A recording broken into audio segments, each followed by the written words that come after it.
saveur divine. Cette bonne nouvelle du royaume sera prêchée dans le monde entier pour servir de témoignage à toutes les nations. Alors viendra la fin.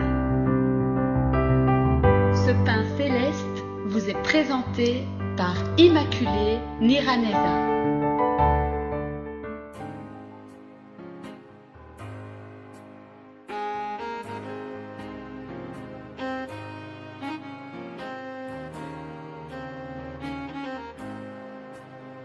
Je vous salue très chers amis à l'écoute de l'émission Saveur divine. Que la paix de Christ soit avec vous. Je bénis l'Éternel qui continue à nous manifester sa bienveillance et sa grâce pendant toute la semaine ici. Nous sommes presque au bout de cette semaine. Que le nom de l'Éternel soit élevé. Je remercie les personnes qui continuent à m'encourager pour cette œuvre. Soyez abondamment bénis. Tout geste de soutien, ça me va droit au cœur. Alléluia. Vous savez que nous avons ce thème qui dit « Mon âme bénit l'Éternel, n'oublie aucun de ses bienfaits. » Alléluia. N'oublie aucun des bienfaits de Dieu. Sois toujours reconnaissant à Dieu. Savez-vous, chers amis, que notre reconnaissance attire la bénédiction de Dieu. Un cœur rempli de louanges appelle la compassion continuelle de notre Dieu. Alléluia. Un cœur reconnaissant est souvent en train d'énumérer les grandes œuvres de Dieu dans son cœur. Au lieu de s'attarder à ce qui lui manque, il va souligner ce qu'il a déjà reçu. Il y a un cantique que j'ai beaucoup aimé où on dit « Compte les bienfaits de Dieu, mets-les tous devant tes yeux et tu verras en adorant combien le nombre en est grand. » Alléluia. Si j'ai le temps, je vous chanterai cela demain à la clôture de cette semaine. Un chrétien ou une chrétienne qui n'oublie pas les bienfaits de Dieu se sent toujours redevable à Dieu. Ah oui, chers amis, moi-même qui vous parle, j'ai une grande dette envers mon Dieu. Quand je pense à tout ce qu'il m'a déjà donné, je me rends compte que je n'ai pas suffisamment amené les âmes à Christ.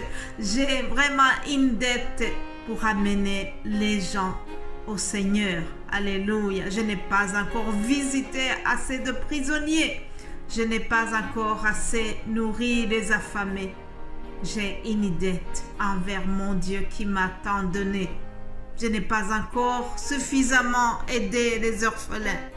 J'ai encore une dette à celui qui m'a donné le salut. Si toi qui m'écoutes aujourd'hui, tu sens que tu as aussi une dette au Père des orphelins et au défenseur des veuves, je t'en supplie, fais un geste de compassion à une personne de cette catégorie.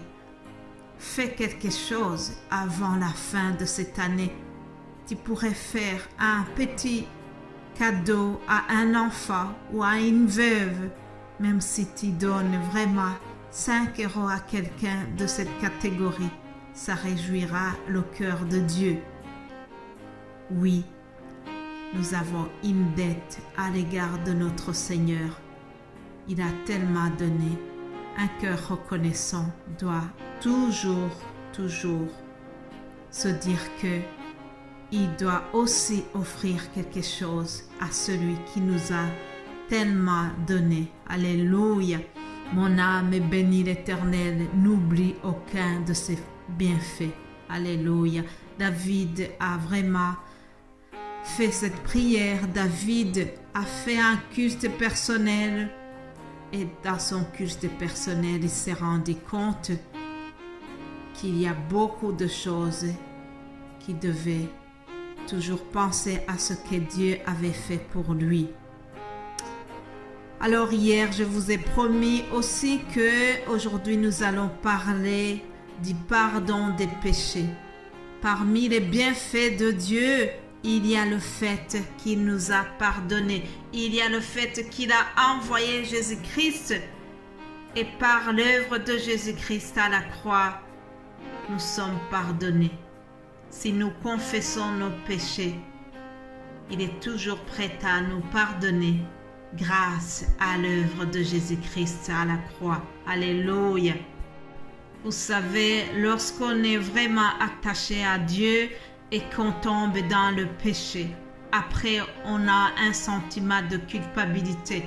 Tu te sens vraiment mal à l'aise, tu te sens coupable envers le Seigneur.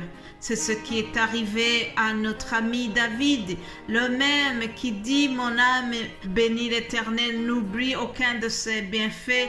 Un jour, il était tombé dans le péché d'adultère et il s'est culpabilisé. Il était très mal, il se sentait très mal parce qu'il avait abîmé sa relation avec Dieu. Alors, il s'est repenti, il a demandé pardon à Dieu. Dans le psaume 51, nous voyons comment il demande pardon. Au verset 12, il dit ceci: « Ô Dieu, crée en moi un cœur pur, renouvelle en moi un esprit bien disposé.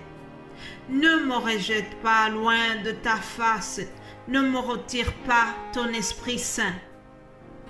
Rends-moi la joie de ton salut et qu'un esprit de bonne volonté me soutienne. » Voilà, c'est ce que David a prononcé. Il était très inquiet.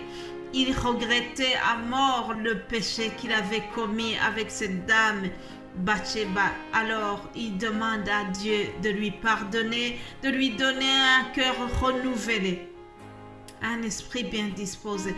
Et il avait une grande crainte que l'Esprit de Dieu lui soit retiré. C'est très malheureux. Il se sentait tellement minable, tellement malheureux au cas où l'Esprit Saint lui serait retiré. David a demandé pardon à Dieu, il s'est humilié, il a imploré le Seigneur et il lui a dit « Ne me rejette pas loin de ta face ». David avait un cœur brisé. Il a dit à Dieu « Si tu avais voulu des sacrifices, je t'en aurais offert. Mais tu ne prends pas plaisir aux sacrifices, tu ne prends pas plaisir aux holocaustes, les sacrifices que tu aimes, les sacrifices qui te sont agréables, c'est un cœur brisé. » Mes chers amis, la repentance doit être précédée par un cœur brisé. Lorsqu'on a le brisement du cœur, on vient facilement devant le Seigneur et on demande pardon. C'est ça que David a fait. David avait un cœur brisé. Ce n'est pas pour rien que Dieu a dit « Voici l'homme selon mon cœur ». Je prie que nous ayons vraiment un cœur brisé. Je prie que nous ayons un cœur qui demande facilement pardon. Si nous avons un cœur brisé, si nous demandons pardon pour nos péchés, le Seigneur est là pour nous pardonner. Dans sa miséricorde, le Seigneur supprime la punition que nous méritons et il déverse son amour indescriptible. Alléluia.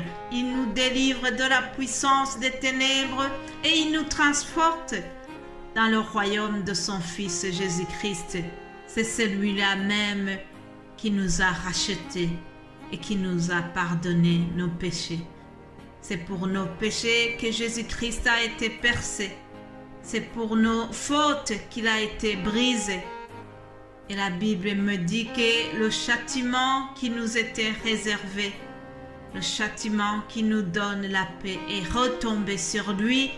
Et c'est par ses meurtrissures que nous sommes guéris. Alléluia. Par les meurtrissures de Jésus-Christ, nous sommes guéris de nos maladies, nous dit le prophète Ésaïe. Alléluia. Je bénis le Seigneur parce que il nous a pardonné. Par l'œuvre de la croix, Jésus-Christ a pris nos péchés. Il a pris notre condamnation. Chers amis, remercions sans cesse Jésus-Christ pour son œuvre à la croix.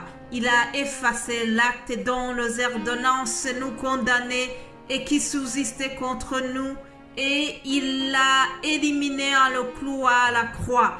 Il a dépouillé les dominations et les autorités, et il les a livrées publiquement en spectacle, en triomphant d'elles par la croix. Alléluia, merci Jésus-Christ. C'est sur ce verset que je termine cet audio. Soyez richement bénis et nous allons clôturer ce thème demain par la grâce de Dieu. Amen.